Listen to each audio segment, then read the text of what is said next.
자, 우리 오늘 은혜 받을 말씀은 창세기 말씀인데 우리 창세기 1장 26절에서 31절까지 말씀입니다. 같이 함께 교독합시다. 창세기를 오래 찾으면 수상한 사람이라고 그랬어요. 자, 제가 먼저 봉독합니다. 1장 26절입니다. 하나님이 이르시되 우리의 형상을 따라 우리의 모양대로 우리가 사람을 만들고 그들로 바다의 물고기와 하늘의 새와 가축과 온 땅과 땅에 기는 모든 것을 다스리게 하자 하시고, 하나님이 자기 형상 곧 하나님의 형상대로 사람을 창조하시되 남자와 여자를 창조하시고, 하나님이 그들에게 복을 주시며 하나님이 그들에게 이르시되 생육하고 번성하여 땅에 충만하라. 땅을 정복하라. 바다의 물고기와 하늘의 새와 땅에 움직이는 모든 생물을 다스리라 하시니라. 하나님이 이르시되 내가 온 지면에 씨 맺는 모든 채소와 씨 가진 열매 맺는 모든 나무를 너희에게 주노니 너희의 먹을거리가 되리라. 또 땅의 모든 짐승과 하늘의 모든 새와 생명이 있어 땅에 기는 모든 것에게는 내가 모든 푸른 풀을 먹을 거리로 주노라 하시니 그대로 되니라. 함께 하나님이 지으신 그 모든 것을 보시기에 심히 좋았더라. 저녁이 되고 아침이 되니 이는 여섯째 날이니라. 아멘. 오늘 이 본문을 가지고 우리 설교 제목을 큰 소리로 함께 합독합니다. 시작. 창세기에 나타난 하나님의 나라. 아멘. 오늘은 하나님의 나라에 대해 성경을 통해 공부하는 시간을 좀 가지려고 합니다. 여러분, 하나님의 나라는 쉽게 말해 하나님이 다스리시고 통치하는 나라가 하나님의 나라예요. 그래서 이 하나님의 나라에서는 하나님의 뜻이 이루어지며 성경에 약속된 말씀들이 실제가 되어 성취됨과 동시에 이 하나님의 나라에 딱 서 있으면 다가올 주님의 재림과 천국을 자연스럽게 바라볼 수 있게 된다는 거예요. 또한 이 하나님의 나라에 사는 자들은 하나님 아버지의 뜻을 위해 사는 삶이 가장 가치 있다는 것을 알게 돼요. 그래서 그 말씀대로 삶을 살아가고 하나님의 그 나라, 내가 살고 있는 그 하나님의 나라를 확장하는 일에 우선순위를 두고 인생을 살게 된다는 거예요.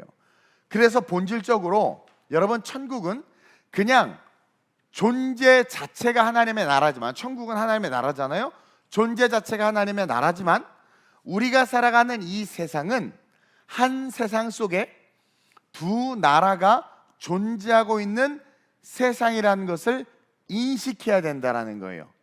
그러면서 이 한 세상 속에 있는 두 나라 가운데 한 나라인 하나님의 나라에 대해서 배우고 그 나라의 백성으로서 내가 살고 있고 그 나라를 확장해야 하는 것이 크리스찬이고 신앙이다 라는 것을 깨닫고 배워야 된다는 거죠. 그래서 첫째로 우리가 알아야 되는 게 뭐냐? 시작. 원죄로 말미암아 이 세상은 멸망의 세상, 어둠의 세상, 종말의 세상이 되었다는 것을 알아야 합니다. 자, 그것을 깨닫기 위해서 첫째로 원죄, 오리지널 신으로 말미암아 이 세상은 멸망의 세상, 어둠의 세상, 종말의 세상이 되었다는 것을 알아야 돼요. 오늘 신앙의 파운데이션에 대한 이야기입니다. 여러분들이 잘 들으셔야 돼요. 창세기를 통해서 창조 다음으로 우리가 정확하게 알아야 되는 진리 중에 하나가 바로 우리가 사는 이 땅, 이 세상은 인간의 타락과 사탄의 역사, 그리고 죄로 말미암아 저주받은 멸망의 나라가 되었다. 창세기에서 우리가 알아야 될 첫 번째는 창조가 이루어졌고, 동시에 두 번째 우리가 알아야 되는 것은 우리가 살아가는 이 세상은 어떻게 된 세상이다? 바로 인간의 타락과 사탄의 역사, 그리고 죄로 말미암아 저주받은 멸망의 나라가 됐다라는 거예요. 누구 때문에? 누구 때문에? 인간 때문에. 즉 쉽게 말해 지구 자체는요 너무나도 아름다운 땅이야. 하나님 보시기에 너무 아름답다고 그랬죠. 너무 좋았다고 그랬죠. 너무 아름다운 땅인데 하나님은요 그 중에서 특별히 에덴이라는 지역을 선택하셔서 아담과 하와를 살게 한 거예요. 자, 지구를 만들었단 말이에요. 지구에 지금은 어딘지 몰라요. 뭐 학자들이 여러 가지 이야기하지만 의미 없어요. 어쨌든 에덴이라는 지역을 딱 선택하셔서 그 지역에 아담과 하와를 살게 하셨어요. 근데 하나님이 특별히 지정한 그 땅에서 죄를 지은 아담과 하와로 말미암아 하나님이 그들을 쫓아내시고 다시 에덴에 들어오지 못하도록 화엄검, 불붙은 검으로 그 에덴을 지키셨단 말이에요. 그렇죠? 그리고 그 에덴에서 아담과 하와가 쫓겨났다는 것은 즉 모든 죄를 하나님이 다 몰아내셨다라는 거예요.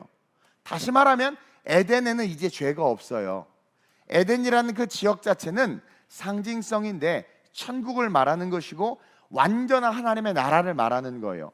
완전한 하나님의 나라에서 완전한 하나님의 형상과 모양을 닮은 완전한 인간 아담과 하와가 행복하게 살다가 사탄과 자유의지의 조화로 말미암아 짓게 된 그 죄로 에덴에서 쫓겨난 그들은 뭐예요? 이 하나님이 함께하는 나라에 죄가 존재할 수 없기 때문에 모든 죄를 몰아내신 거예요. 그리고 죄가 있는 그 어떠한 존재도 이 에덴에 들어올 수 없도록 화엄검으로 두르시면서 이 에덴을 지키셨다라는 거죠. 즉 에덴 밖의 모든 땅들이 그래서 어떻게 되냐면 저주를 받게 된 거예요. 멸망의 땅이요 저주의 나라가 된 겁니다. 그러나 에덴이라는 이 지역은 아니에요. 에덴이라는 지역은 하나님의 축복과 하나님의 완전한 하나님의 나라를 상징하기 위해서 화엄검으로 두르셔서 지키셨지, 죄를 몰아내서 그 죄로 말미암아 살아갈 수밖에 없는 아담과 하와가 살아가는 이 모든 세상, 에덴이라는 지역을 제외한 모든 땅은 뭐예요? 멸망의 땅이요 저주의 나라가 됐다라는 거예요.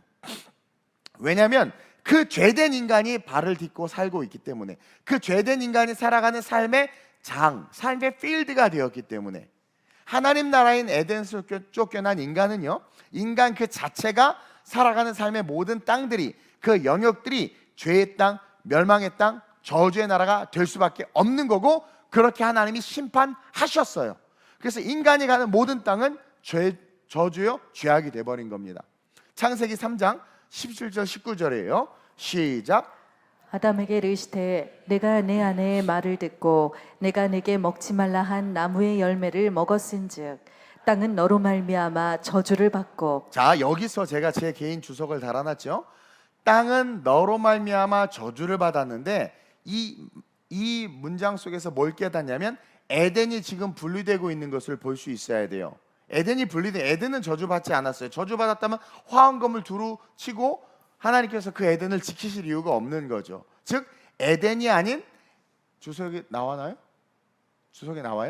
네, 에덴 한번 읽어볼까? 시작. 에덴이 아닌 에덴 밖의 모든 지경을 말하는 거예요. 그것은 창세기 3장 23절에서 24절에 나와 있어요. 나중에 보고 시작. 너는 내 평생에 수고하여야 그 소산을 먹으리라.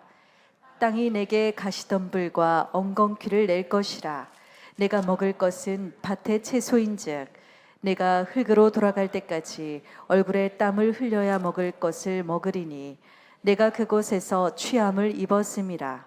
너는 흙이니 흙으로 돌아갈 것이니라 하시니라. 아멘. 그래서 그 땅이 저주를 받았는데 이들을 에덴 밖으로 쫓아냈단 말이에요. 3장 23절 24절 제가 빠르게 읽어드리면, 여호와 하나님이 에덴 동산에서 그를 내보내어 그의 근원이 된 땅을 갈게 하시니라. 그의 근원이 된 땅, 흙으로 왔잖아요. 너의 근원이 된 땅을 갈게 하시는데 네가 죄를 졌으니까 네 근원이 된 땅도 저주를 받게 돼서 가시와 엉겅퀴를 낸다는 거예요. 그러면서 24절에 이같이 하나님이 그 사람을 쫓아내시고 세퍼레이트 시켰죠. 에덴 동산 동쪽의 그룹들과, 여러분 성경에 나오는 그룹은요, 그 하나님을 가장 가까이서 섬기는 천사를 말해요. 그러니까 천사장들입니다. 그러니까 천사들이 어떻게 하고 있는 거예요? 그룹들과 두루 도는 불칼을 두어 생명나무의 길을 지키게 하셨다라는 거예요. 그러니까 이 천사들과 화엄검을 통해서 이 에덴을 지키게 하시고 죄를 다 몰아내신 에덴은 거룩함을 소유하고 있지만 인간이 이제 살아가야 되는 삶의 필드는 뭐예요? 저주예요. 그래서 인간이 하는 모든 것들은 악하고 인간이 하는 모든 열매는 저주의 열매고 결국 어떻게 돼요? 다 멸망당하는 거예요. 여러분들이 열심히 세상에서 일하고 세상에서 모든 것을 쌓고 모든 것을 만들었지만 결국 여러분 죽을 때 하나도 못 갖고 가고 마지막 오늘 설교 때도 3부 때도 이야기했지만 계시로 대활란 때 다 없어져 버려요. 우리 김봉주님 설교하면서 그랬잖아요. 남편이 그렇게 좋아하는 그 코롱 잠바가 3,000원 주고 산 거 그거 그렇게 좋아하는데도 못 갖고 가잖아요. 이 땅의 모든 것들은 사라져 버리고 아무 의미 없어요. 그냥 다 멸망과 함께 다 사라져 버리는 것들이란 말이에요.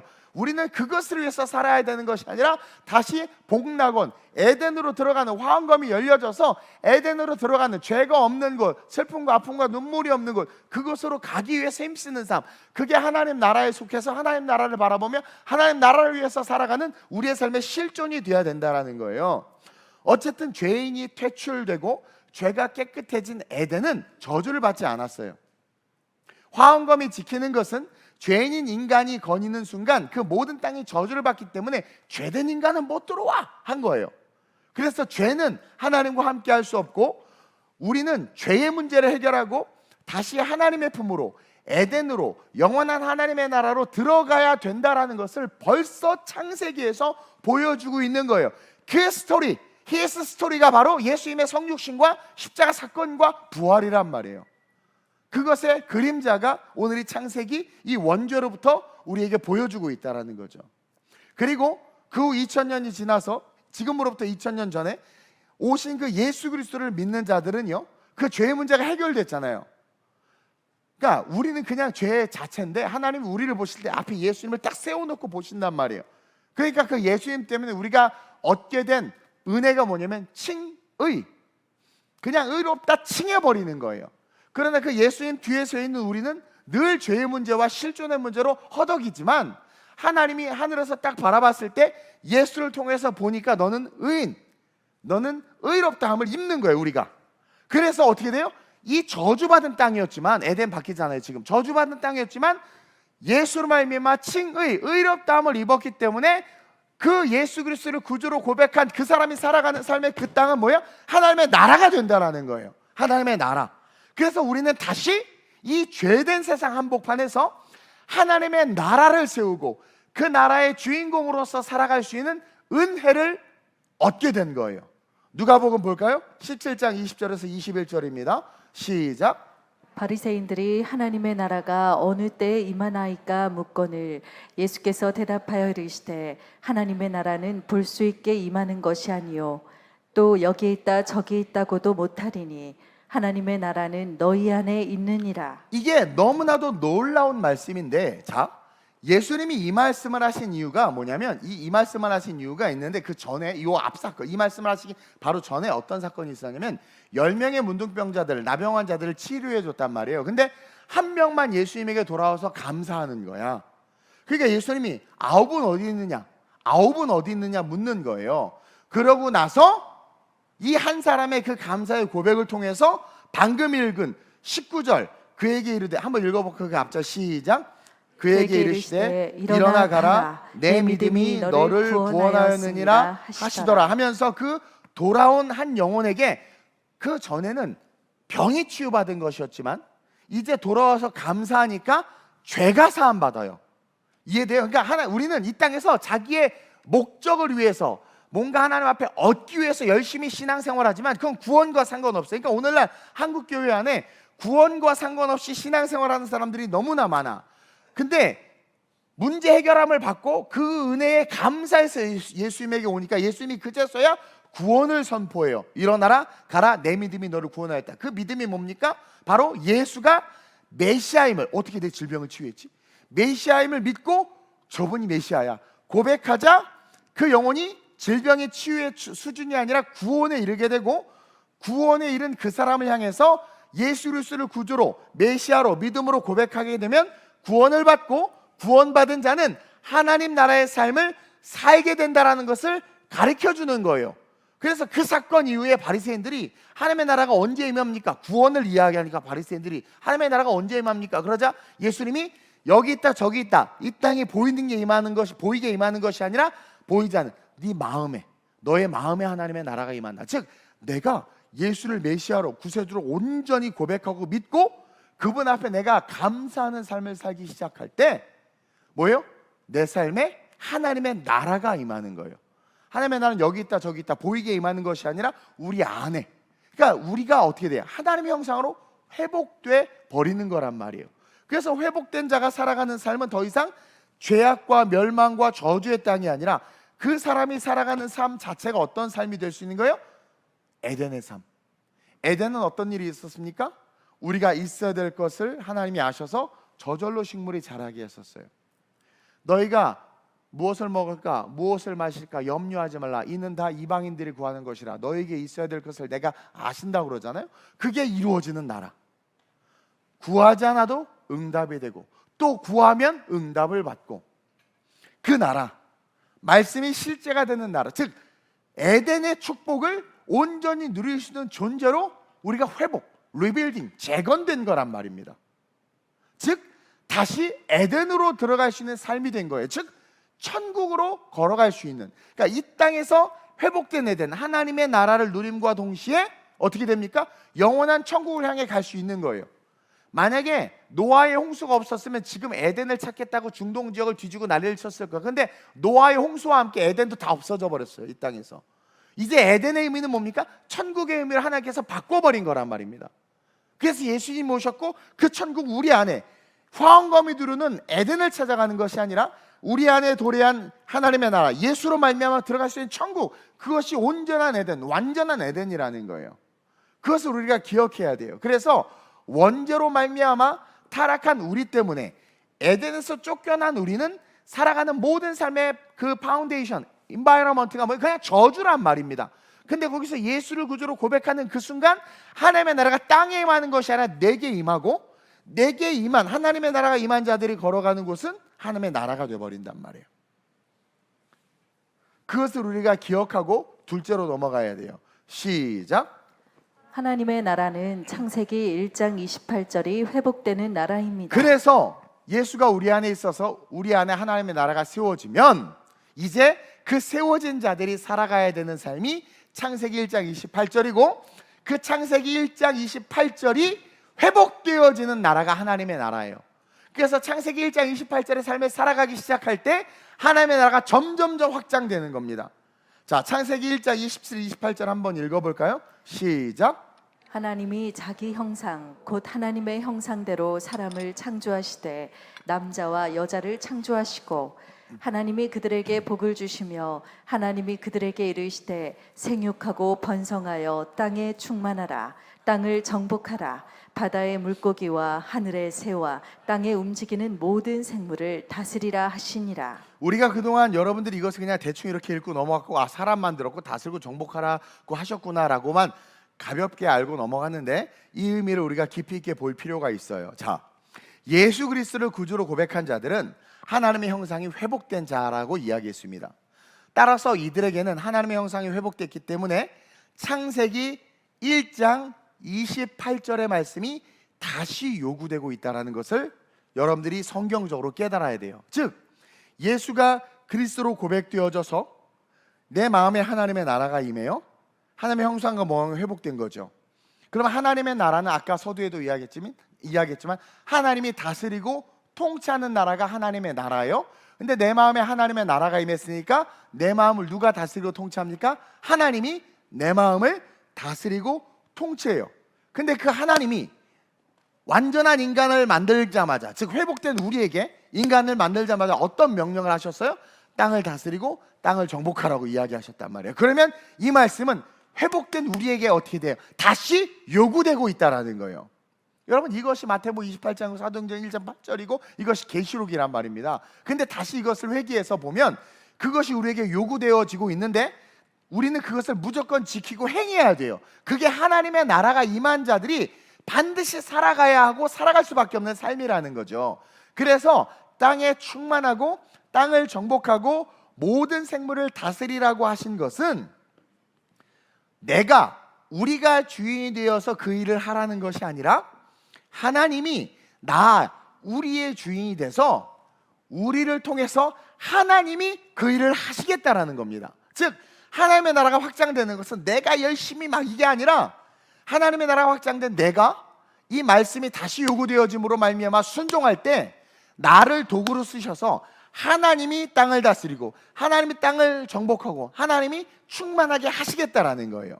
즉 하나님께서 아담과 하와와 함께 땅에 충만하고 땅을 정복하고 모든 것을 다스리고 통치하겠다라는 것이고, 이는 하나님 스스로가 우리를 통해서 하나님 나라를 이루어 가시겠다는 하나님의 의지이자 우리에게 요구되는 명령이라는 거예요.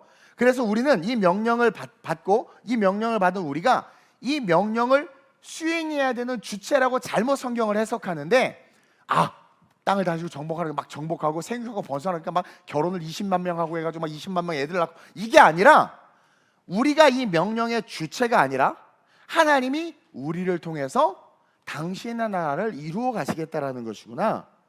그래서 절대적으로 중요한 것이 하나님이 우리의 주인이 되어야 하고, 우리의 모든 선악의 판단의 기준이 하나님 자신이 되어야 된다는 거예요.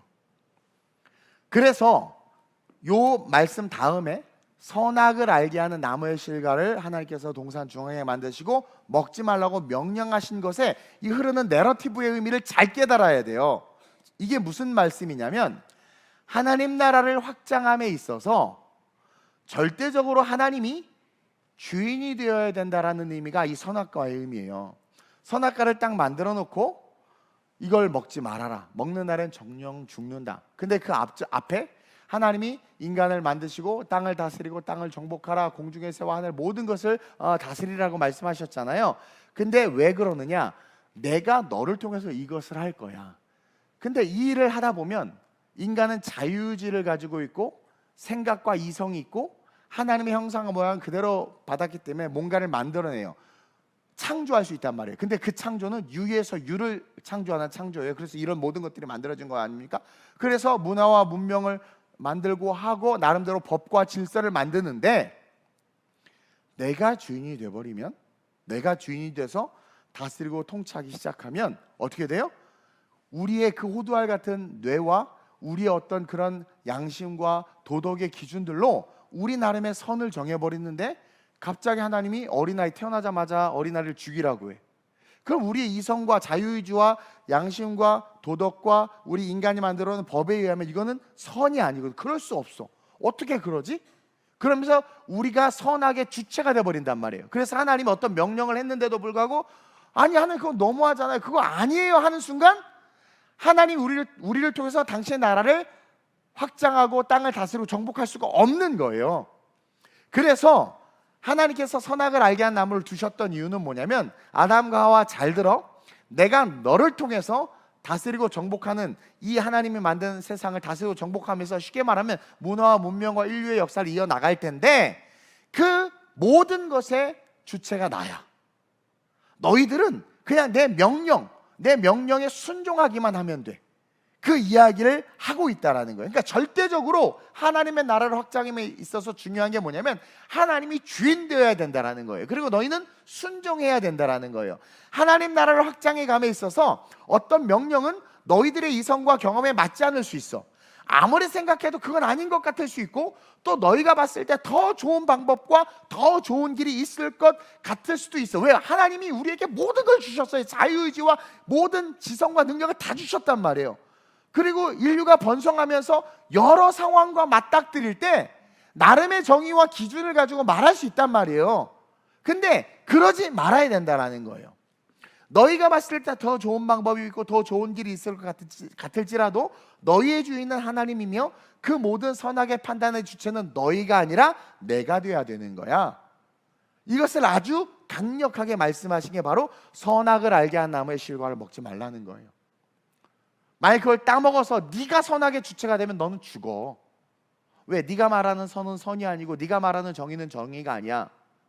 네가 힘이 있고 능력이 있어서 뭔가를 행할 때 그것을 행함에 있어서 네 나름의 정의와 선을 말하자면 결국 어떻게 돼요? 그것은 네 욕심을 채우는 것이고 누군가에겐 아픔이고 고통일 거라는 거예요. 모든 종교마다 사랑을 말하고 중세시대의 모든 왕들이 나름의 정의를 가지고 싸웠지만 결국 그 정의의 그 내면을 들여다보면 인간의 욕망과 욕구를 채우고자 하는 것들로 가득 차 있단 말이에요. 그래서 하나님은 선악을 알게 하는 나무의 실과를 먹고 니네들이 너네들의 생각으로 다스리고 정복하기 시작하면 그 자체가 뭐예요? 저주가 된다라는 거예요. 즉 내가 주인이다. 그러니까 하나님 나라에서 가장 중요한 게 뭐냐면 우리 교회와 저와 여러분들이 하나님의 나라 속에서 하나님의 백성으로 살아가잖아요. 가장 중요한 게 뭐냐면 우리의 주인은 하나님이다. 너희의 주인은 하나님이며 그 모든 선악의 판단의 주체는 하나님이다. 나다. 이거예요. 내가 주인이다. 그리고 내가 주인인 상태에서 너와 함께 창조한 이 세상을 내가 아름답게 통치할 거야 라는 하나님의 God will, 의지가 담겨있는 말씀이 바로 창세기 2장 17절이에요 2장 17절 시작. 선악을 알게 하는 나무의 열매는 먹지 말라. 내가 먹는 날에는 반드시 죽으리라 하시니라. 네가 주인이 돼서 살아가는 인생은 결국 죽어. 네가 주인이 돼서 살아가는 삶은 결국 망해.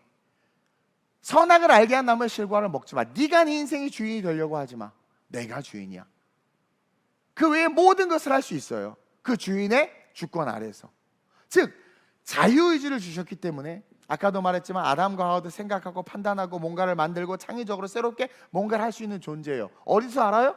뱀이 와서 꼬실 때 지가 생각한단 말입니다. 이해돼요? 생각하는데 따먹죠. 그러니까 사실은 거기에 뭐 만볼트의 전기가 흐르게 해놓지도 않아서 따먹을 수 있어. 근데 유일하게 하나님의 명령 하나가 딱 그 앞에 있는 거예요. 근데 막 얘기하는데 하와가 자기 스스로의 선과 정의를 말해. 아니야, 동산 중앙에 있는 그러니까 모든 것을 먹으라고 그랬어. 아니, 동산 중앙에 나무의 실을 먹지 말라고 했는데, 그리고 만지지도 말고 보지도 말고 만지지도 말라. 언제 보지도 말고 만지지도 말라. 그냥 먹지 말라고 그랬지. 나름의 선, 나름의 지식, 나름의 이성을 가지고 지금 사탄과 얘기하고 있단 말입니다. 이미 그 자유의지 속에 모든 게 있는 거예요.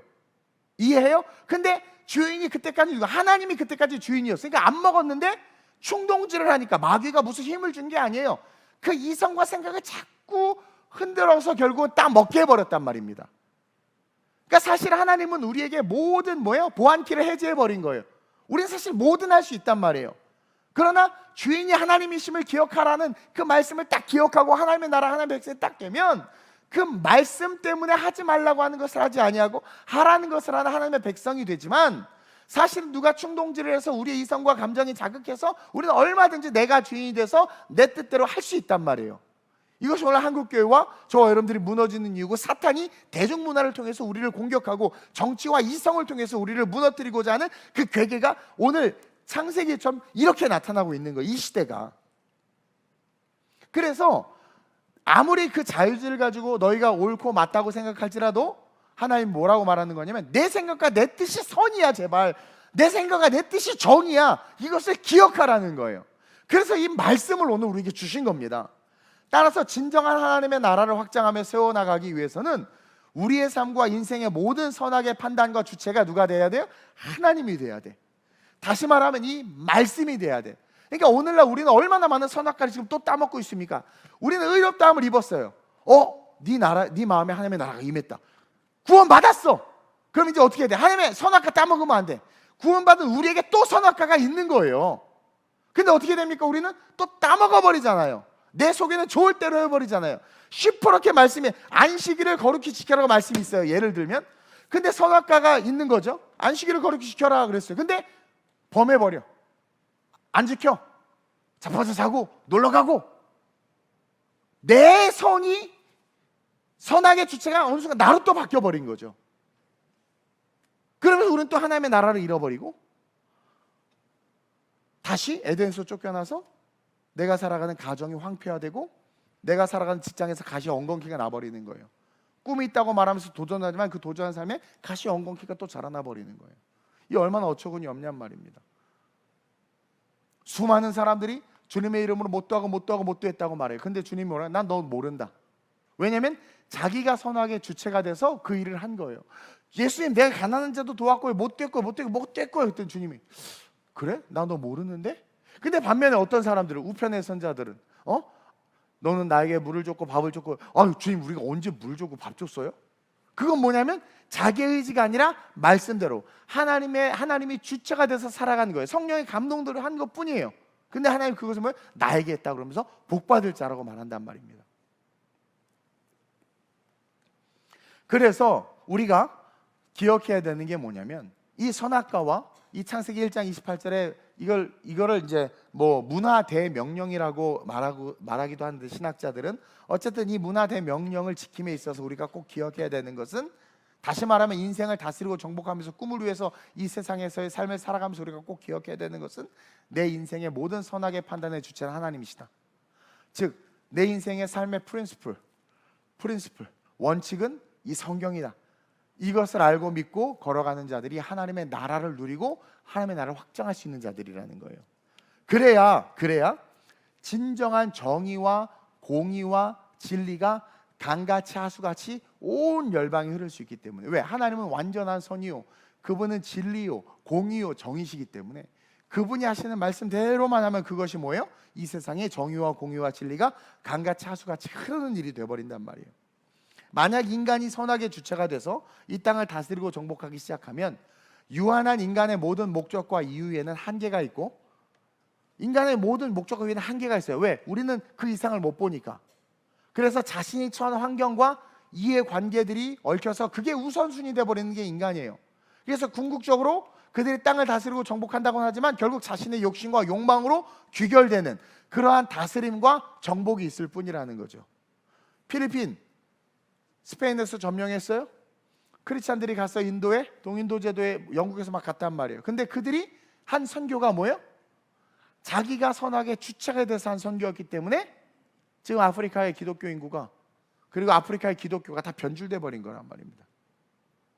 하나님의 선악을 알게 하는 주체가 하나님이셔서 가서 선교했다면 그러지 않죠.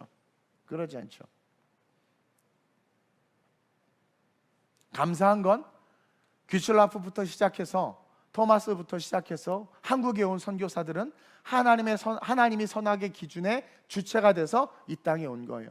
이 조선 땅에 바람발도 못 내딛고 충청도의 어떤 섬에 잠깐 왔다가 거기서 그냥 죽었어. 아무것도 못하고.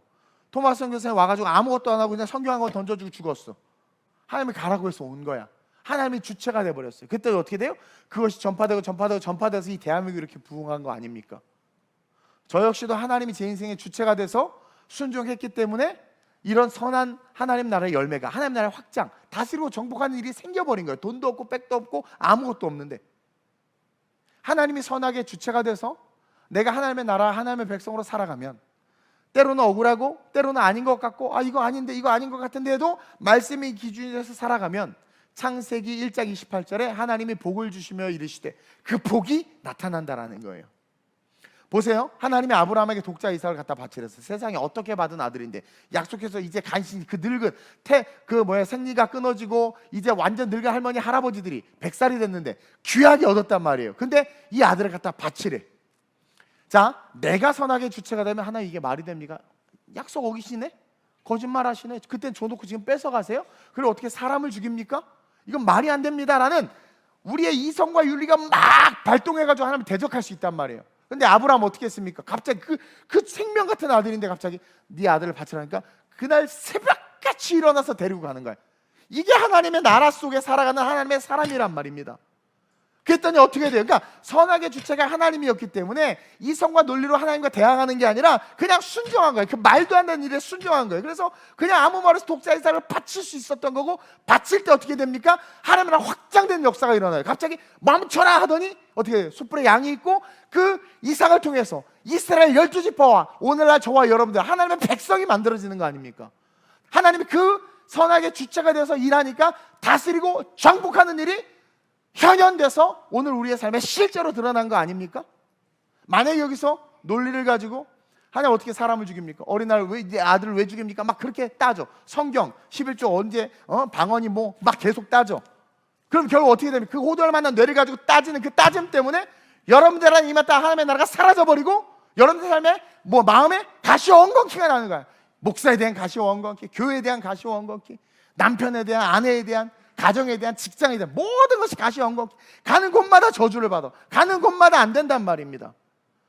근데 nothing, 아무것도 없지만 그냥 말씀에 순종해서 그냥 그 길을 걸어가면, 하나님이 주체가 돼서 순종해서 가면, 이거 아닌 것 같고 힘든데, 나 미국 가야 되는데 아닌 것 같은데, 근데 그냥 가면 어떻게 돼요? 하나님이 일하시고 그것은 곧 복의 일이 되는 것이고, 그것은 뭐예요? 하나님께 주신 축복이 현현되는, 하나님의 나라가 확장되는 그 놀라운 은혜와 능력이 된다라는 거예요. 오늘날 성경을 대적하는 자들이 얼마나 많아요.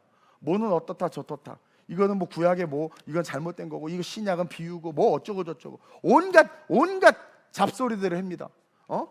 오순절 성령 임한 게 언어 방언이래. 그러면서 자기 나름의 정의를 가지고 성경을 재단하고, 이거는 계시록 해석하는 분들 보면 말도 아닙니다. 말도 아니야. 그냥 성경 그 자체로, 성경은 성경으로 해석해야 되는데 뭐 이상한 신학 이론이 성경 말씀보다 더 우선이야. 여러분, 하나님의 아들들과 인간의 딸들의 이야기 알죠? 창세기 그 다음 주에 설교할 건데, 하나님의 아들들이 인간의 딸들을 사랑했대. 그러면서 그 하나님의 아들의 정체가 뭐냐? 천사다, 셋의 후손이다, 왕들이다, 뭐 여러 이론들이 있어요. 근데 그게 루터가 다르고 칼빈이 달라. 이론이 다 달라. 그 위대한 종교신, 그 위대한 자들이 다 달라. 그거 진리가 아니에요. 그 말씀 속에 답이 있는데 그걸 모르는 거지. 그러면서 그것을 우선순위에 두고 성경을 해석해, 자기의 신학적 이론을. 그래서 다 무너지는 거 아닙니까? 기독교가 이러면 자기는 안 믿겠대. 성경이 이러면 자기는 안 믿겠대. 그 선악의 주체가 누구냔 말이에요. 나를 다스리는 게 마귀라는 거예요. 저주받은 그 마귀의 말을 듣고, 세상의 말을 듣고 하나님의 나라가 파괴된 나라는 걸 발견해서 회개할 수 있어야 된다는 거죠. 그래서 하나님이 선악의 주체임을 인정하고 그렇게 독자 해석을 바치니까 어떻게 돼요? 아브라함은 하나님과 함께 어떤 존재가 되어버렸어요? 광야를 다스리는 존재가 되어버렸어요. 광야를, 사람이 살 수 없는 광야를 다스리는 존재, 그 광야를 정복하는 존재, 결국 하나님의 백성을 일으키는 위대한 일에 쓰임받게 된 거예요. 생육하고 번성했죠. 이스라엘 백성 엄청나게 생육하고 번성했어요. 땅을 다스리려고, 광야를 다스려버렸어요. 창세기 1장 28절이 그대로 돼버린 거예요. 결국 하나님의 일에 위대하게 쓰임받게 돼버린 거 아닙니까? 그래서 사탄은요, 이 땅에 떨어지자마자 바로 한 일이 하와에게 달려가서 그 금단의 열매를 따먹게 해버린 거예요.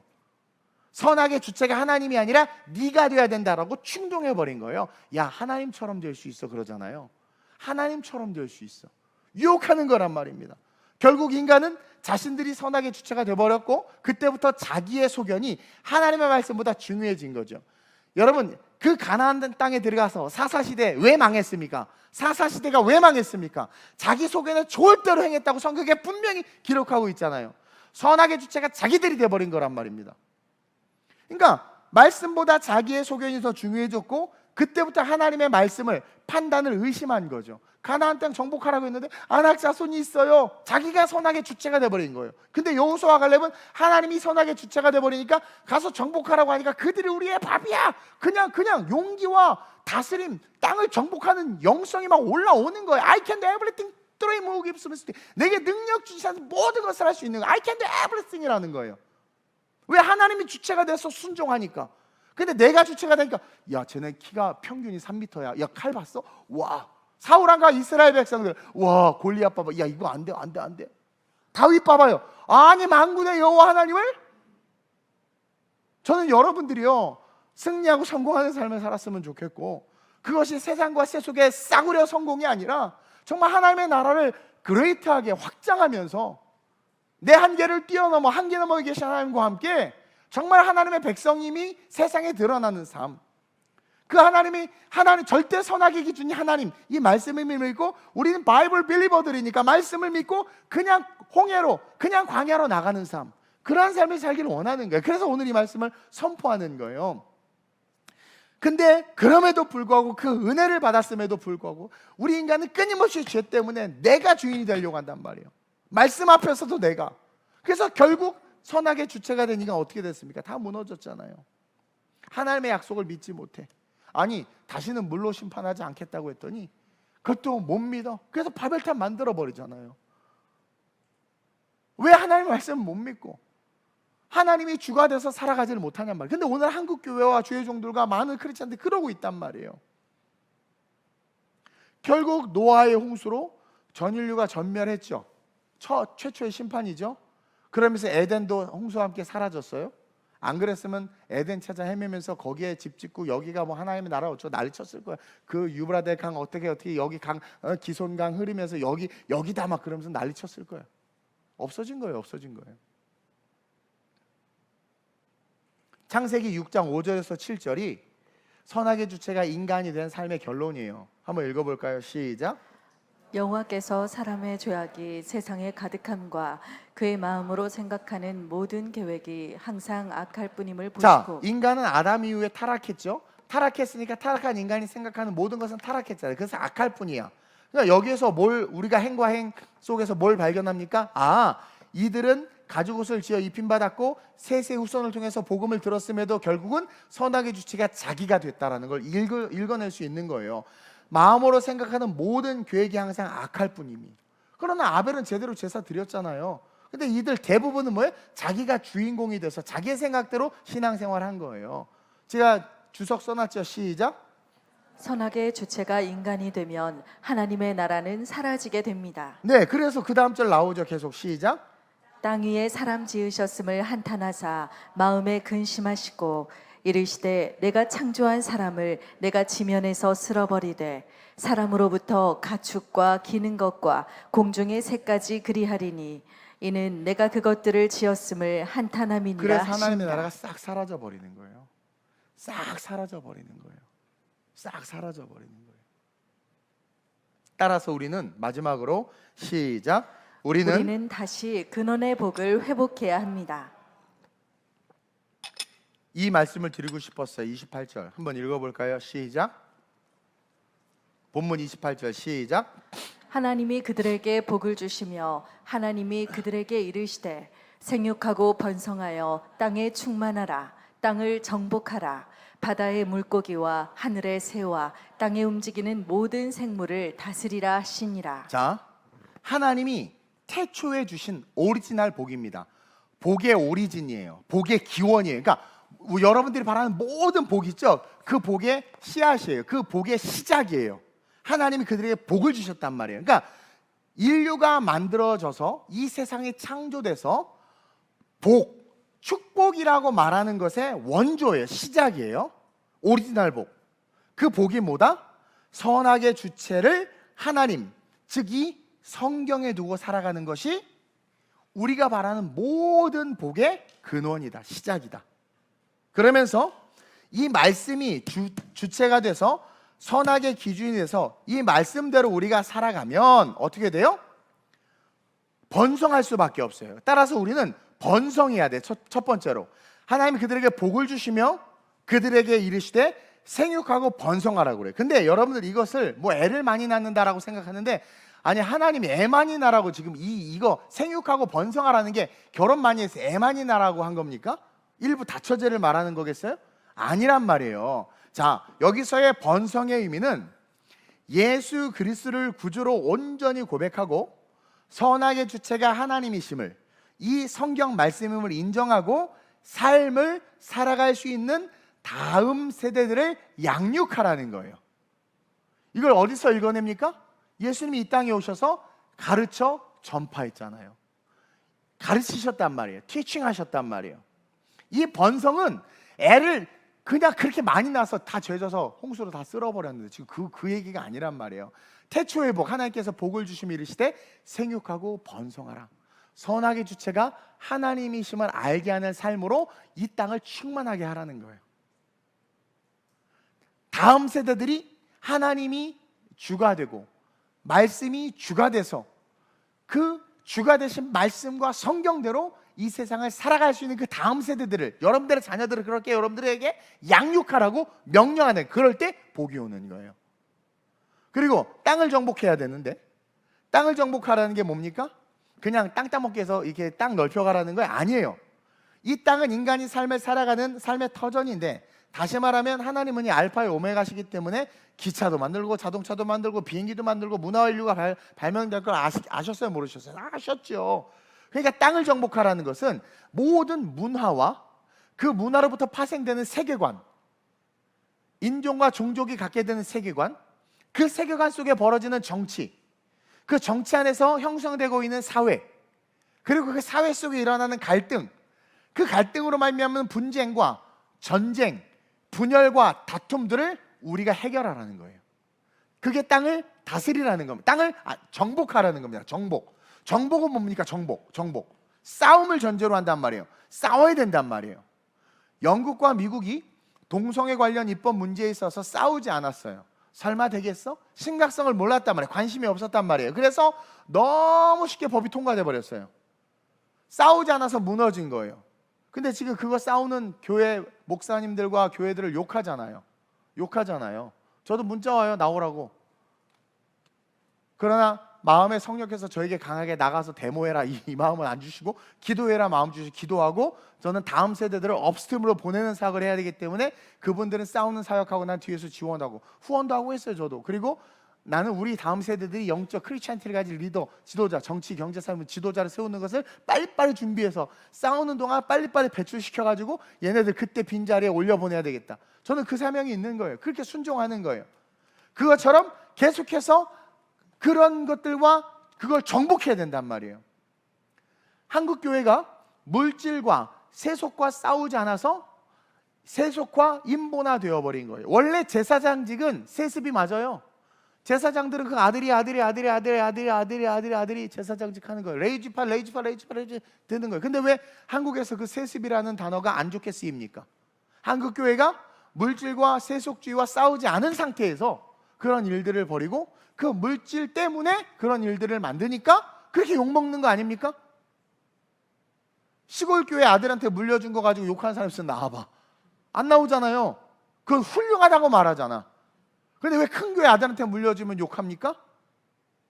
우리 모두가 이 한국 교회가 세속화와 싸우는 모습을 못 본 거야. 세속화된 거야. 그러니까 그 모습으로, 그 프레임으로 보니까 욕을 먹는 거란 말입니다. 우리는 이 세상을 정복해야 돼요. 우리는 선악의 주체가 하나님이며 이 말씀임을 알고 믿기에 이에 반하는 것들과 싸우는 삶을 살아야 된단 말이에요. 반하는 것들과 싸우는 삶을 살아야 돼요. 그렇다고 총 들고 싸우느냐? 아니요. 우리는 뭘로 싸워야 돼요? 기도로 싸우는 겁니다. 기도로 싸워야 돼요. 오늘 우리 고정숙 권사님 기도에 내가 너무 은혜를 받았어요. 우리 예전에 구국기도 얼마나 많이 있었습니까? 그 기도 때문에 이 대한민국이 이렇게 살아난 거고, 그 기도 때문에 부산까지 몰렸다가 치고 올라온 거예요. 이승만 대통령이 어떻게 했습니까? 북진하자고 계속 외쳤단 말입니다. 근데 세계 열강들의 이해관계 때문에 38선을 거버린 거 아닙니까? 기도하는 사람들 다 북진하자고 그랬어요 그때. 그래서 아예 공산주의를 몰아내고 그냥 이 대한민국이 하나가 됐었어야 됐단 말입니다. 근데 세속주의에 의해서 38선이 거진 거예요. 역사 공부해야 돼요 우리는. 그것처럼 이 거대한 세속주의와 싸울 수 있는, 땅을 정복하는 사명이, 싸워야 되는 사명이 우리에게 있다. 다시 말하면 그것이 아니라 하나님의 나라를 확장하는 그것이고 땅을 정복하는 거란 말입니다. 동성애 입법을 놔두면 안 되잖아요. 세속화되고 타락하는 문화를 놔두면 안 되잖아요. 모 TV 방송에서 시어머니와 며느리가 동성애하는 그 드라마를 방영해가지고 그런 문화 사회운동하는 목사님이 일어나서 데모했단 말이에요. 그때 데모하는 목사님들 이렇게, 아니 그렇게 뭔가 이 집단처럼 세상에서는 그렇게 보이지만 어쨌든 우리는 기준이 뭔가 성경이니까 외치는 거 아닙니까? 근데 그렇게 외치지 않았던 영국과 미국이 어떻게 그냥 무너져 버렸잖아요. 그리고 그렇게 앞에서 싸우는 자들이 있다면 뒤에서 기도하는 자들도 있어야 된다는 거죠. 그래서 기도로 싸워야 되고, 우리 교회는 땅을 어떻게 정복하기를 원하느냐? 우리 다음 세대들을 업스트림으로 올라가는 일을 하게 할 거예요. 업스트림으로. 교육은 백년지 대계라고 하죠. 기독교 교육은 주님 오시는 그날까지 멈추지 않고 그 멀리 바라보면서 해야 돼요. 계속해서 업스트림으로 올라가서 고지를 점령할 거예요. 우리는 그런 싸움들을 해야 된다는 거죠. 이러한 거룩한 사명으로, 이것을 거룩한 사명으로 여기는 자들로 우리가 일어나라고 말씀하시는 것이 땅을 정복하라는 거예요. 주님은 아셨어요. 계속 이 악과 싸우는 땅을 정복, 예수님이 계속해서 땅을 정복하셨잖아요. 죄악과 바리새인들과 싸웠잖아요. 그들과 끊임없이 논쟁하셨잖아요. 그러면서 세 번째 어떤 복이 기록되어 있습니까? 모든 생물을 다스리라고 그랬어요. 그럼 무슨 그 아쿠아리움 만들라는 거예요? 무슨 동물원 만들라는 거예요? 여기 보니까 하늘의 새와 땅의 바다의 물고기 모든 것을 다스리라고 하니까 어떤 사람들은 자연농원 생각하는데 그거 아니에요. 지금 여러분, 하나님이 창조한 태초의 그 세상을 말하는 거예요. 그러니까 모든 생물을 다스리라. 그 생물은 하나님이 태초에 창조한 새와 땅에 기는 것과 바다의 고기를 만드셨죠. 그 태초의 그 세상, 즉 천국을 사모하며 천국을 추구하라는 거예요. 모든 생물을 다스리라는 것은 하나님이 천지 만물을 아름답게 창조했 그 에덴을 이야기하는 거예요. 그러면서 그 에덴이 투사하는 게 뭡니까? 천국이죠. 천국을 사모하라는 거예요. 우리가 계시록에서 배웠듯이 천국에는 모든 피조물의 대표들이 하나님을 찬양하고 있고 24보좌의 신앙인들의 대표들, 장로들이 하나님을 찬양하고 있단 말이에요.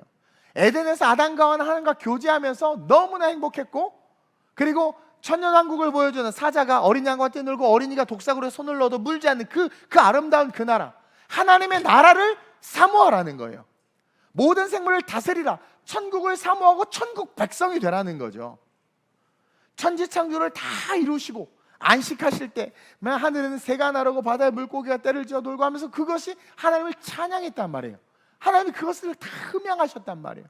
그것처럼 영원한 천국에서 우리가 하나님을 모든 피조물들과 함께 찬양하는 그날을 꿈꾸면서 이 땅을 살아가야 된다는 거죠. 그러기 위해서는 어떻게 해야 됩니까? 천국에 이를 수 있도록 살아가는 영혼들, 살아있는 영혼들을 구원한 일에 최선을 다하라. 이것이 뭐예요? 모든 생물을 다스리라. 살아있는 영혼들, 즉 하나님의 백성들을 구원한 일에 최선을 다하라는 거예요. 왜? 천국을 바라보니까. 창세기에 나타난 하나님의 나라는요, 지금 우리에게 요구되고 있는 하나님의 나라예요. 근데 이것이 그대로 예수님의 모습 속에 나타났잖아요. 예수님이 아버지의 뜻대로만 행했잖아요. 계속해서 아버지의 뜻대로만. 선악의 주체가 하나님이었어요. 예수님은 철저하게. 성령의 주권에 사로잡혀 마귀와 맞짱도 떴어요. 마지막 십자가 앞에서 겟세마네에서 한 번 그렇게 자기의 선악의 주체를 드러냈죠. 나의 원대로 마시고, 이 잔을 내게서 옮겨줘. 자기가 주인이 된 거예요. 하나님의 계획을 십자가 죽어야 되는데 너무 고통스러우니까 아버지 이 잔을 내게서 옮겨달라고 했다가 다시 돌이키면서 그러나 나의 원대로 마시고 아버지 끝까지 내가 아무리 어떤 억울함과 고난 속에 있어도 내 인생의 주체는 하나님이 되어야 된다는 것을 예수님이 정말 시청각적으로 가르쳐 주셨단 말이에요. 그리고 예수님이 수가성 여인부터 시작해서 수많은 영혼들을 구원했죠. 모든 생물을 다스렸단 말이에요. 그리고 기독교 세계관을 가지고 로마의 압제 속에 바리새인과 사두개인의 율법 세계 속에 회칠한 무덤과 같은 그들의 그 세계와 그 문화와 그 정치와 그 분열과 갈등 속에 지배당한 것이 아니라 가이사에게 것은 가이사에게로, 하나님의 것은 하나님에게로 돌리라고 말하면서 철저한 하나님의 세계관을 가지고 그들을 정복했단 말이에요. 그러니까 예수님은 하나님의 나라를 확장했잖아요. 그걸 우리에게 위탁하셨단 말이에요. 그래서 성령도 주신 거예요. 예수님이 받은 성령 우리도 받은 거예요. 그래서 우리가 예수님처럼 살아야 된다고 그렇게 말은 하는데 왜 선악의 주체가 여러분들이 되냔 말입니다. 왜 모든 판단의 주체가 여러분들에서 스스로가 가시 원건키를 내고 스스로가 저주받은 삶을 쫓겨나려고 하냔 말이에요. 얼마나 똑똑하고 얼마나 많이 배우고 얼마나 IQ가 좋으신지는 모르겠지만 이 하나님의 말씀을 왜 여러분들의 뜻대로 주관적으로 판단하고 정죄하면서 그렇게 여러분들의 의로움을 드러내냔 말입니다. 그래서 우리가 복을 받지 못하는 게 오리진의 복이 없는 거예요. 그 오리진의 복은요, 자족하는 거예요. 오리진의 복은요, 없어도 괜찮아요. 오리진의 복은요, 예수님이면 충분한 복. 그랬더니 어떻게 돼요? 있어야 될 것이 알아서 넘쳐요. 근데 우리 자꾸 그 알아서 넘치는 것을 자꾸 우선순위 두니까 안 되는 거란 말입니다. 우리는 창세기에 나타난 이 하나님의 나라, 이것이 지금 나에게, 우리에게, 우리 교회, 한국교회에 요구되고 있다는 것을 기억하고 이 하나님의 나라의 백성이 돼서 살아가려는 결단을 해야 돼요. 죄로 말미암아 멸망과 저주를 받은 땅에서 아둥바둥 멸망과 저주로 사라질 것들에서 살지 말라는 거예요. 그렇게 많은 돈을 모았어요. 부자에게 성공하는 법을 배웠대. 800억을 모았대. 누가 코인으로 돈을 많이 벌었대. 부러울 수 있어요. 선악의 판단이 하나님이 되면 안 부러워요. 완전히 안 부러울 수 없을 수도 있을 수도 있어. 살짝. 그러나 잠깐 이 잔을 내게서 옮기 아니요 아버지, 그렇게 돌이킬 수 있단 말이에요. 근데 어떻게 그렇게 뛰쳐나가 버리잖아요. 나도 코인, 나도 뭐 다 뛰쳐나가 버리잖아요. 어떤 분이 그래요. 이 목사 이제 교회 그렇게 하면 안 돼. 연예인도 부르고 성도들에게 재미와 즐거움을 줄 수 있어야 돼. 힘든 이 세상 교회 와서 밖에서 그런 데 가면 그 정죄당하니까 연예인들 불러서 노래도 부르고 같이 트로트 요즘 얼마야? 영웅이 좀 불러다가 막 이렇게 하고 막 이러면 권사님들 뒤집어지신다고 막 그러면서 막 그 부흥이 된대. 그게 선악의 기준이 하나님인 사람이 할 말입니까? 선악의 기준이 하나님인데 어떻게 인간 나부랭이가 쓴 책 따위가 말씀보다 더 우선순위에 있고 정치 따위가 어떻게 말씀보다 더 우선순위에 있을 수 있단 말입니까? 여러분들이 열심을 내서 산다고 하는 그 열심들은요 없어질 것이에요. 사라질 것이에요. 왜 그 없어지고 사라질 것을 위해서 그렇게 아둥바둥 사는지 모르겠어요. 우리가 영상 봤죠? 원래 1인당 재정이 70만 원 넘게 들어야 되는데 제가 30만 원만 심고 애들은 15만 원만 심고 기도 편지 쓰라고 했어요. 그랬더니 하나님께서 넘치게 부어주셨어요. 그리고 이런 사역들은 여러분 어떻게 봤을 때 여러분 저 뭐하니 그러니까 하나님 나라의 영원까지 기억되는 거예요. 모든 것들은 사라지지만 저곳에 쓴 물질, 하나님의 나라에 쓴 물질은 사라지지 않아요. 히스기야를 통해서 알잖아요. 히스기야가 벽을 통해서 막 기도했을 때 하나님께 한 일을 얘기해. 하나님 그걸 기억하시고, 그러니까 하나님에게 한 일을 하나님 기억해. 그건 없어지지 않는단 말이에요. 근데 자기를 위해서 한 일은 언제 네가 나를 위해서 언제 그러잖아요. 언제 나한테 뭘 줬어? 언제 줬어? 기억 하나도, 그러니까 썩어질 것이 주인이 돼서 썩어질 것에 열심히 하니까 하나님 기억 하나도 안 해요. 몰라. 근데 우리가 언제 줬어요? 그러니까 했잖아요.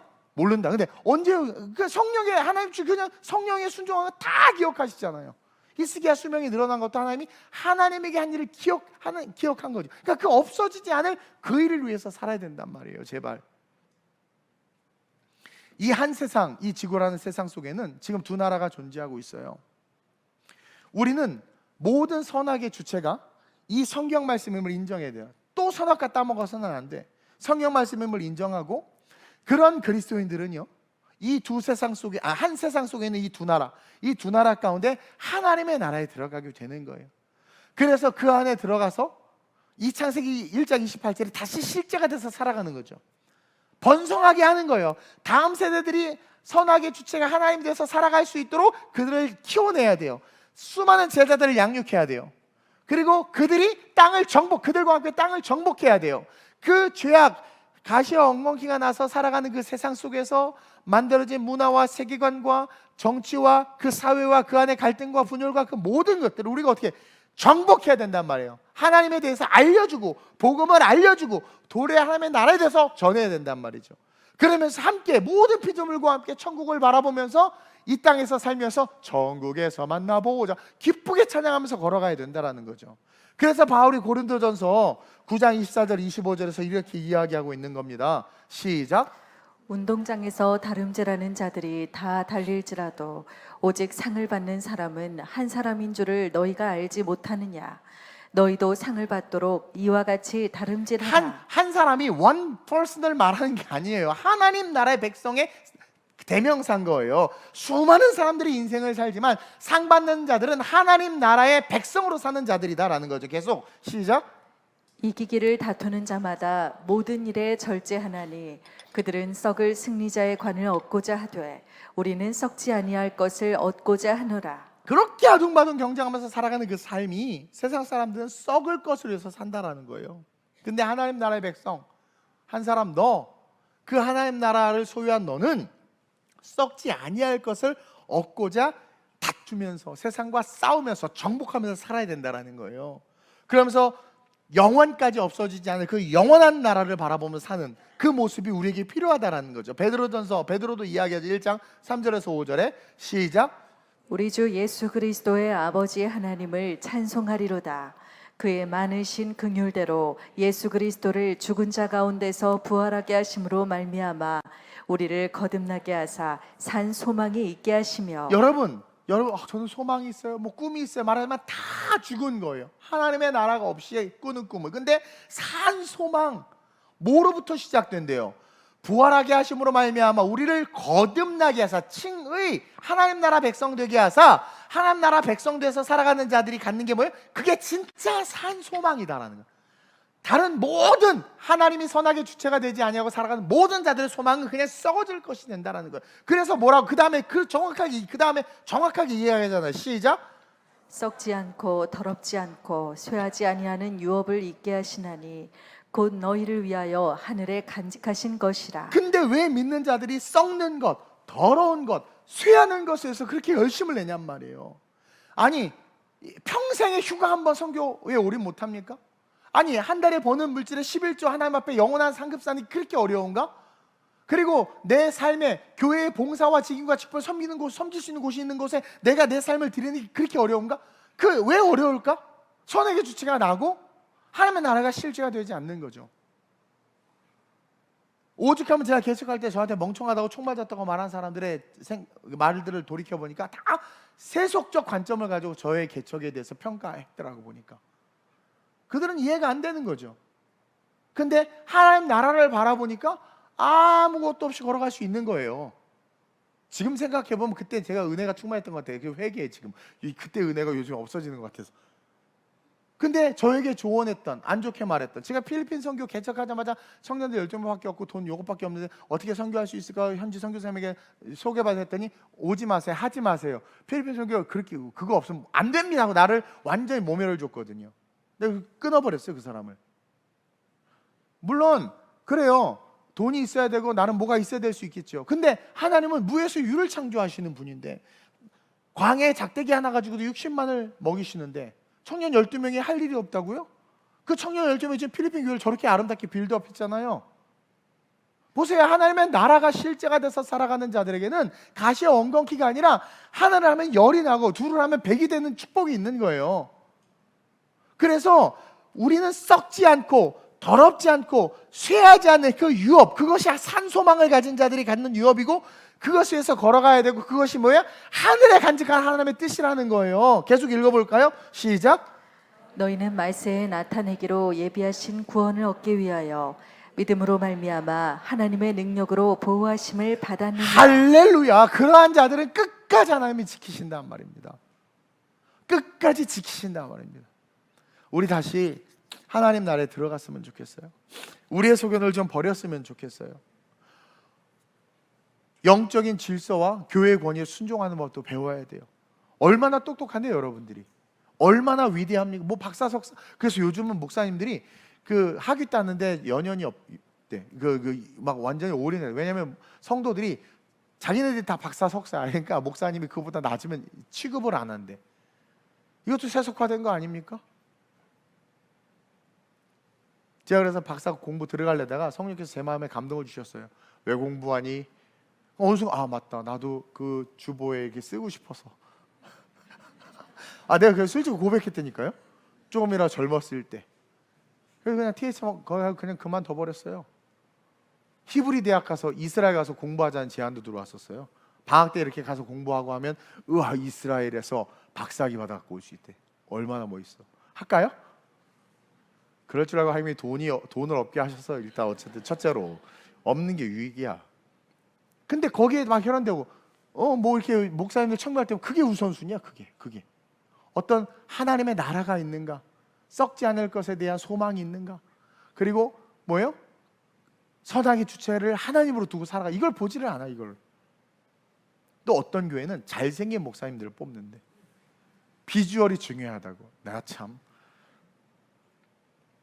저는요, 아름다운 우리 교회, 저와 여러분들이 다시 하나님의 나라에 들어갔으면 좋겠어요.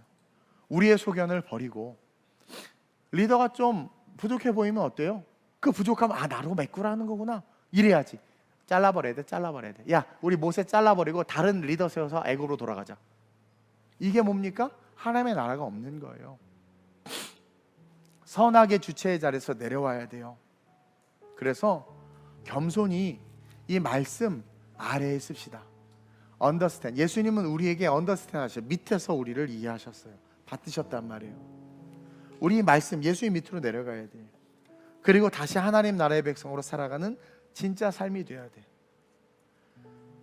여러분 어린아이도요, 예뻐서 그냥 막 그렇게 하는 거 받아주다가 이 아이가 성장하지 않고 계속 그러면 어떻게 됩니까? 결국 내쳐질 수밖에 없는 거예요.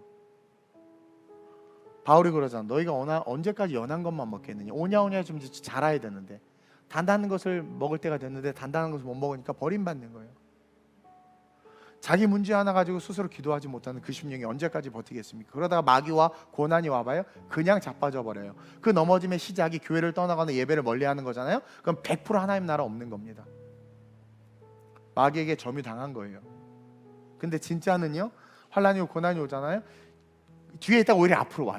그냥 같은, 그게 정말 하나님을 붙잡고, 제가 그랬어요. 제가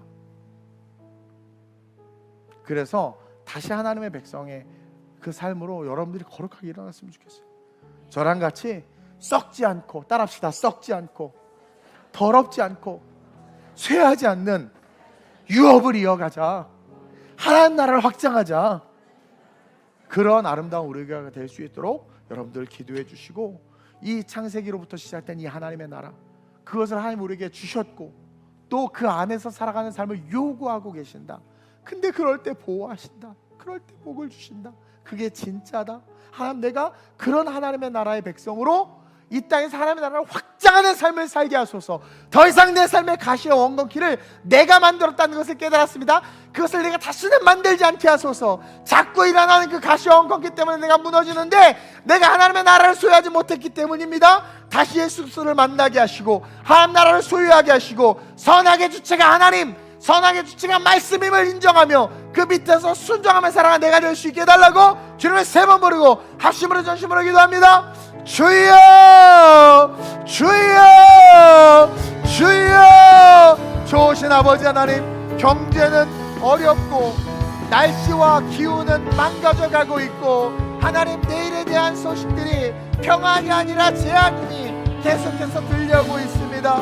이러한 때에 우리가 무너지고 쓰러질 수밖에 없는데, 하나님, 우리 교회 성도들을 살리고자, 우리 교회를 살리고 회복시키고자, 날게 하시고자 오늘의 말씀을 주신 줄로 믿습니다.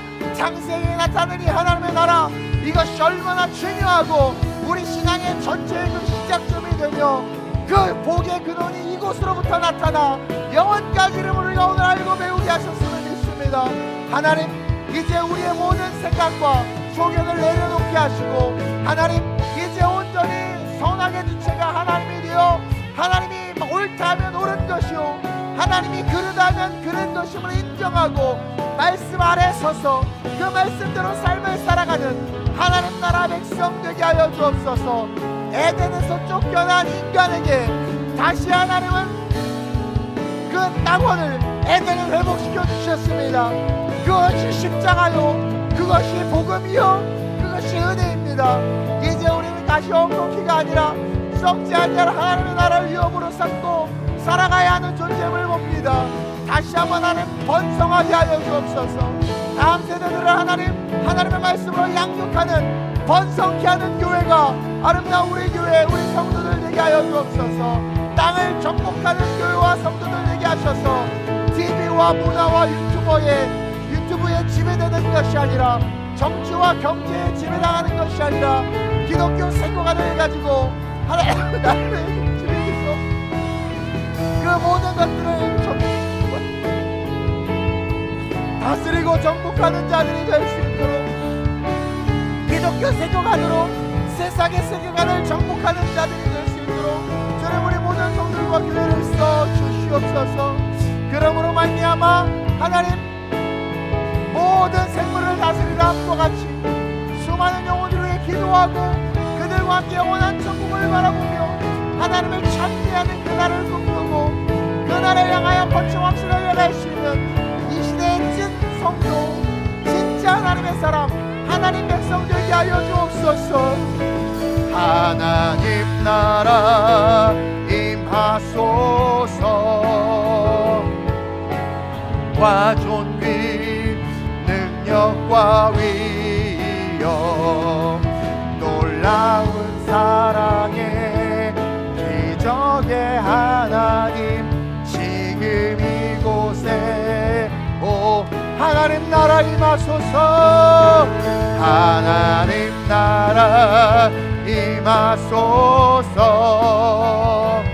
영광과 존귀 능력과 위엄, 놀라운 사랑의 기적의 하나님, 지금 이곳에 주 높고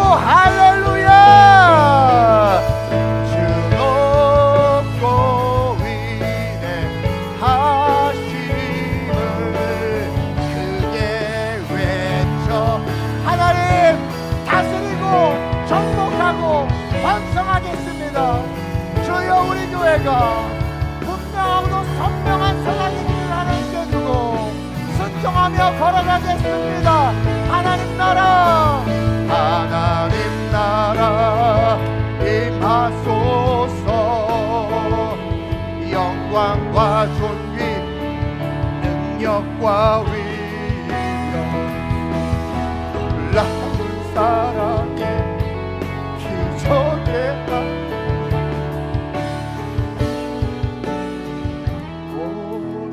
지금 내 맘에 지금 내 맘에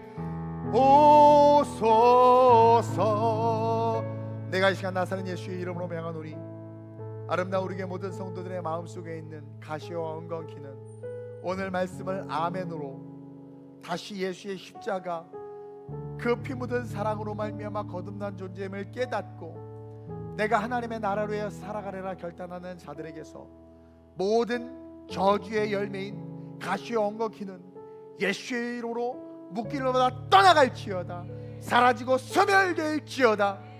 에덴에서 쫓겨나 다시 에덴으로 갈 수 없는 우리의 삶에 예수님 친히 우리의 마음속으로 찾아와 주셔서 우리의 마음에 에덴을 회복시키시고 가시와 엉겅퀴가 날 수밖에 없는 그 땅에 하나님의 심지도 않고 거둘 수 있는 축복을 주시며 구하지 않아도 받는 은혜를 주시고 하나님의 자녀가 어떠한 삶인지를 알게 하시며 그 축복으로 다시 살아갈 수 있는 은혜를 주신 그 하나님, 이제 그 하나님의 자녀로 하나님의 나라 가운데 거하여 오늘 이 창세기 1장 28절의 말씀을 가슴에 담아 선악의 기준이 하나님께 있음을 인정하고 우리의 모든 지식과 이성과 교만을 내려놓고 말씀에 그 말씀 밑에 서서 말씀에 순종하며 살아감으로 말미암아 생육하고 번성하고 땅에 충만하고 땅을 다스리는 그 근원의 복이 하나님 우리 모든 성도들에게 임하게 하여 주옵시고 아름다운 우리 교회와 지성전에 나타나게 하여 주시옵소서. 내가 나사렛 예수의 이름으로 명하노니 다음 세대들을 양육하는 생육함과 번성함과 모든 가치와 문화를 대적하여 기도로 승리하며 하나님의 땅을 정복하는 자들과 그러므로 말미암아 영원한 천국의 실제가 되어 사랑하는 자들을 위하여 전도하고 그들에게 천국을 소유하며 그 하나님 앞에 영광을 얻는 삶으로 아름다운 우리의 모든 성도들이 일어나는 그 축복이 있을지어다. 시퍼렇게 살아있는 하나님의 말씀, 지금도 능력의 역사인 그 하나님의 말씀, 그 하나님의 말씀으로 우리의 인생의 미래를 세워가고 썩어질 것, 없어질 것을 위해서 달려가는 것이 아니라 썩지 아니할 유업을 위하여 다시 한번 일어나 걸어가는 아름다운 우리 모든 성도들 되게 하여 주시옵소서. 우리 교회에게 날개를 달아주시고 하나님께서 날개 하신다고 하셨습니다. 다음 세대 사역을 기뻐하셔서 놀라운 세상의 지도자들로 우리 다음 세대를 세운다고 말씀해 주셨습니다. 11개국을 뛰어넘어 5대양 6대도 선교하는 그 마음을 기뻐하셔서 내가 그 선교 가운데 열매를 주신다고 말씀해 주셨습니다. 하나님 그 말씀을 기억하며 하나님 썩지 않을 유업을 향하여 거침없이 달려갈 수 있는 우리 모든 성도들 되게 하시고 하나된 성도들로 주님의 영광과 축복을 누리게 하여 주옵소서. 감사함을 드리며 좋으신 예수님의 이름으로 축복하며 기도드립니다. 아멘.